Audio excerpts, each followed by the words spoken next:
Some folks might call me a cheap old geezer, and they probably wouldn't be too far off. I'd never spent $15 on a fishing lure in my life until I decided to splurge on a $25 Magabass Kanata jerkbait for my 75th birthday. It's a long plug, just under or just over 6.5 inches, depending on whether you count the lip or not. I've thrown it a lot over the last few weeks, and it really irked me that I hadn't had so much as a bite on it while I've been hammering fish on jerkbaits that didn't cost nearly as much.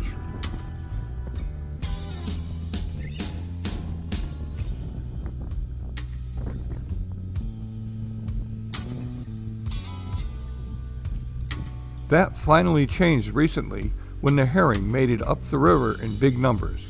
I was enjoying a decent topwater bite, but when that slowed and I decided to try a jerkbait, instead of reaching for Old Reliable, I opted for that high dollar and heretofore unproductive Kanata. A solid hit on my second or third cast with the long and flashy lure gave me enough confidence to keep at it, and a few casts later, it finally paid off. Right about this point in the battle, the feel of the fish changed. Suddenly, the fish felt a whole lot bigger, but the throb of the fish's head shake pretty much disappeared at the same time. One of the reasons that I replaced the 3 trebles on a long-body jerkbait with just 2 somewhat larger ones is to cut down on the number of holes I poke in the fish, and especially to cut down on the snags hooked somewhere other than in the mouth. But while the 2 treble lure snags fewer fish, it does sometimes convert fish that were hooked in the corner of the mouth on the tail hook into snags hooked near the pectoral fin with the front hook. When a fish attacks the lure, if it chomps down on the body of the lure and turns away from you at the same time, it invariably gets hooked as far back in the corner of the jaw as possible by the lure's tail trouble. Then at some point in the battle, the fish's gyrating body catches the front treble a lure length back, and suddenly you're trying to pull the fish through the water sideways. It feels like the fish got bigger and slower and stopped shaking its head. I don't know about you, but I'd still rather snag fewer fish overall with a 2 treble jerkbait than I would with a jerkbait that has 3 more hook points flopping around. But I do get annoyed when a hard-fighting fish gets turned into a heavy slug by a mid-battle change in how it's hooked.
On this day, that high dollar plug kept paying off with a half-dozen slot fish in training over the next half hour or so. And only the first one picked up the extra treble mid-fight, so all in all, I called the day and the new lure both a solid win.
Thanks for watching.